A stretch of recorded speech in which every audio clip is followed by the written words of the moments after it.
नमस्कार दोस्तों, क्या आप जानते हैं दुनिया में एक ऐसा देश है जहां के लोगों के पास में खाने तक के पैसे नहीं है। लोगों से एक टाइम खाने के लिए 16-16 घंटे काम करवाया जाता है, जहां के लोग नाली से भी खराब पानी को पीने के काम में लेते हैं और जहां पर महिला अपराध चरम पर है। इसका अनुमान इस बात से लगाया जा सकता है कि जब भी यहां पर कोई लड़की युवा होती है तो क्रिमिनल उनको उठा ले जाते हैं और इस वजह से घर वाले लड़कियों को घर से बाहर तक नहीं भेजते। जहां के लोग भूख से बचने के लिए 2 से 3 दिनों तक नशे में रहते हैं ताकि उन लोगों को भूख नहीं लग सके। और ऐसा देश है पूर्वी अफ्रीका की ग्रेट रिफ्ट वैली में, जिसका नाम है बुरुंडी। दुनिया का सबसे कुपोषित, दुनिया का सबसे गरीब और दुनिया का सबसे गंदा देश बुरुंडी। तो आइए जानते हैं आज की केस स्टडी में बुरुंडी के बारे में कि वो कौन सी इतिहास में इनसे गलतियां हुई जिसकी वजह से बुरुंडी आज इस हालत में है। इस कहानी की शुरुआत करते हैं हम बुरुंडी देश के इतिहास से। बुरुंडी एक लैंडलॉक्ड कंट्री है जिसके चारों तरफ देश है। बुरुंडी देश की सीमा किसी भी प्रकार से जलमार्ग से नहीं लगती, इसलिए यहाँ पर जल परिवहन उतना डेवलप नहीं है जितना बाकी देशों में है। यहाँ पर तुतु, वा और तुत्सी समुदाय के लोग 500 सालों से रह रहे थे और फिर शुरुआत होती है औपनिवेशिक काल की, जिसमें जर्मनी का अधिकार बुरुंडी पर हो जाता है। और 1914 से 1918 के दौर में जब फर्स्ट वर्ल्ड वॉर चल रहा था, इसमें जर्मनी की हार होती है और जर्मनी के द्वारा बुरुंडी देश को बेल्जियम को सौंप दिया जाता है। और फाइनली लंबे सालों के संघर्ष के बाद में जुलाई 1962 को बुरुंडी देश को आज़ादी मिलती है और जुलाई 1965 को एक पार्टी राज्य की स्थापना होती है और बुरुंडी बनता है रिपब्लिक ऑफ बुरुंडी। बुरुंडी देश की दुर्दशा का सबसे मेन रीजन रहा है यहाँ पर होने वाला सिविल वॉर, जो कि 20 से अधिक सालों तक चला। बुरुंडी देश के सिविल वॉर को समझने से पहले हम एक नजर डालते हैं बुरुंडी देश के डेमोग्राफिक स्ट्रक्चर पर। बुरुंडी देश से क्षेत्रफल के मामले में बहुत कम है, लेकिन यहाँ पर पॉपुलेशन बहुत हाई है। दुनिया की सबसे हाई जनघनत्व वाले देशों के नाम में बुरुंडी देश का नाम आता है। अगर हम बुरुंडी देश के जनघनत्व की बात करें तो यहाँ पर 1 किलोमीटर के दायरे में लगभग 463 लोग रहते हैं।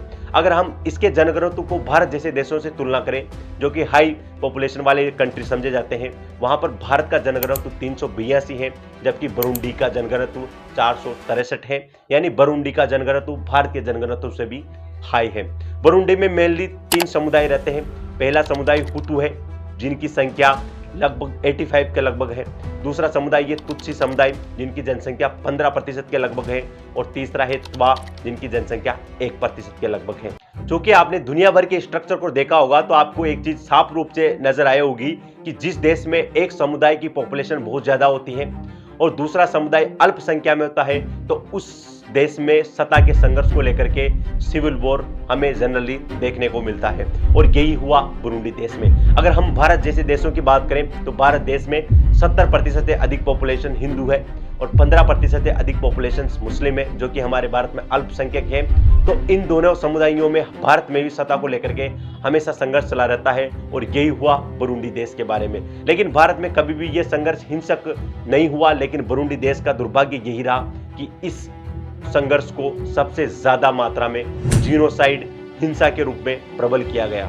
बुरुंडी में तुत्सी, जिनकी जनसंख्या 85% के लगभग है, और दूसरा समुदाय हुतु, जिनकी जनसंख्या 15% के लगभग है, इनके मध्य सत्ता संघर्ष देखने को मिला।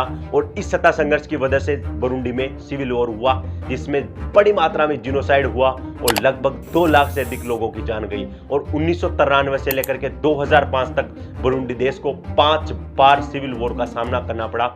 और इस सिविल वॉर की वजह से बुरुंडी देश की अर्थव्यवस्था तबाह हो गई।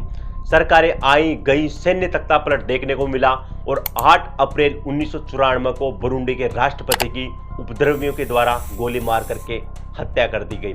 और इस वजह से हमें 1993 से लेकर 2005 तक 5 बार सिविल वॉर देखने को मिला और कोई भी राजनीतिक दल स्थिर रूप से सरकार नहीं चला पाया। लेकिन 2005 से लेकर के 2015 तक हमें बुरुंडी में शांति देखने को मिली। लेकिन जैसे ही 2015 में बुरुंडी के राष्ट्रपति नरकुजिजा के द्वारा संविधान के खिलाफ जाकर तीसरी बार राष्ट्रपति बनने की इच्छा जाहिर की, तो सैनिकों के द्वारा सैन्य तख्तापलट देखने को मिला। हालांकि ये तख्तापलट उतना सफल नहीं हो पाया, लेकिन जो शांति 2005 से 2015 के बीच बनी हुई थी, उस शांति टूट गई।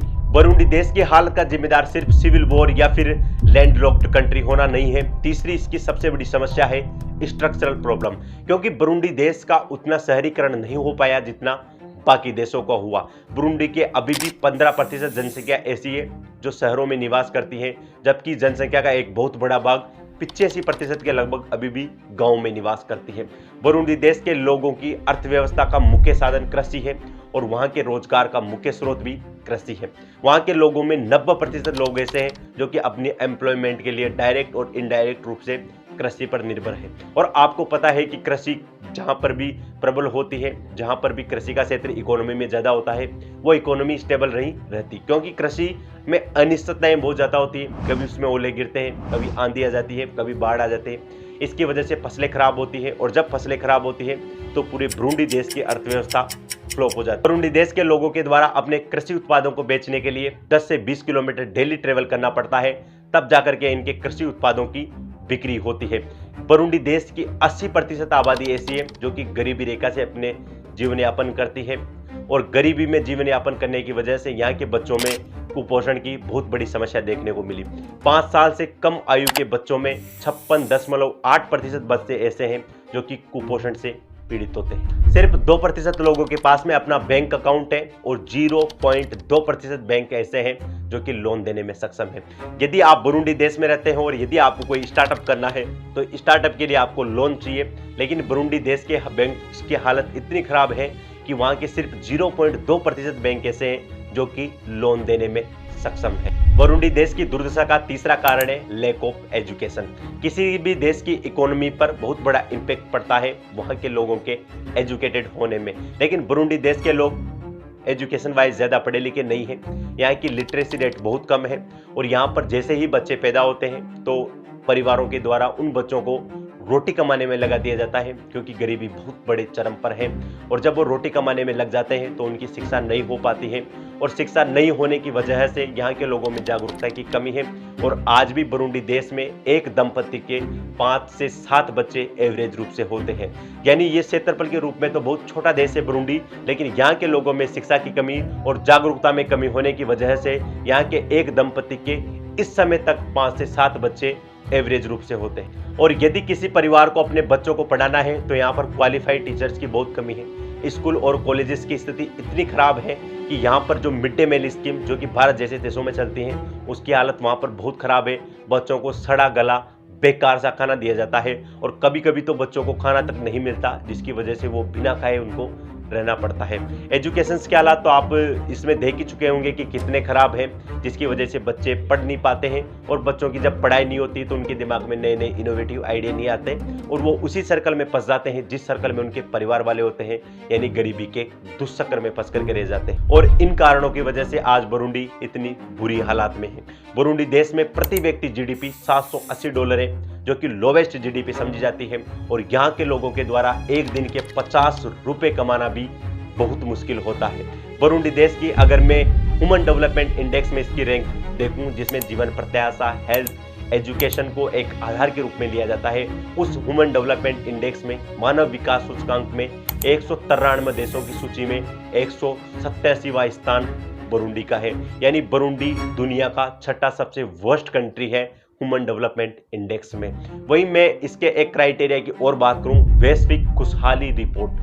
वैश्विक खुशहाली रिपोर्ट में 143 देशों की सूची में बुरुंडी को 137वां स्थान प्राप्त हुआ है। यानी इस रैंक में भी 6ठा सबसे वर्स्ट अनहैप्पी कंट्री है बुरुंडी। तो दोस्तों आज की केस स्टडी यही समाप्त होती है। होपफुली आपको अच्छी लगी होगी और इससे कुछ सीखने को भी मिला होगा कि किस तरह एक देश में सिविल वॉर या गृह युद्ध की वजह से, सत्ता संघर्ष की वजह से वहाँ की इकोनॉमी बर्बाद हो जाती है। दूसरी चीज, वहाँ पर लैंड लॉक्ड कंट्री होने के कारण जब हम दूसरे रिसोर्सेज का इस्तेमाल नहीं करते हैं तो हमारी इकोनॉमी और नीचे चली जाती है। और तीसरा है लैक ऑफ एजुकेशन। जब वहाँ पर लोगों में एजुकेशन की कमी होती है उसकी वजह से भी कंट्री का डेवलपमेंट ठीक से नहीं हो पाता है। और चौथा इसका मेन रीजन है कि एजुकेशन कम होने की वजह से वहाँ पर नए इनोवेटिव आइडिया नहीं आते, नए नए स्टार्टअप्स नहीं खुलते, क्योंकि वहाँ का इकोसिस्टम भी इस तरह का काम नहीं करता, इसलिए वहाँ पर गरीबी होती है। और जब वहाँ पर गरीबी होती है तो लोग अशिक्षित रह जाते हैं और जागरूकता के अभाव में उनके 5 से 7 बच्चे होते हैं, उनमें से कुछ बच्चे तो पहले ही मर जाते हैं कुपोषण की समस्या की वजह से, और बाकी बच्चों का भरण पोषण भी ठीक से नहीं हो पाता है और वो भी उसी दुष्चक्र में फंस करके रह जाते हैं। तो आज की केस स्टडी से आपको क्या सीखने को मिला आप कमेंट करके जरूर बताएं। अगर आपको हमारा वीडियो अच्छा लगा है तो वीडियो को सब्सक्राइब करें और हमें कमेंट करके जरूर बताएं कि नेक्स्ट वीडियो किस विषय पर होना चाहिए। आप सभी लोगों की सुझाव हमारे लिए बहुत महत्वपूर्ण है। आप सभी लोगों का इस चर्चा में जुड़ने के लिए बहुत बहुत धन्यवाद। Thank you.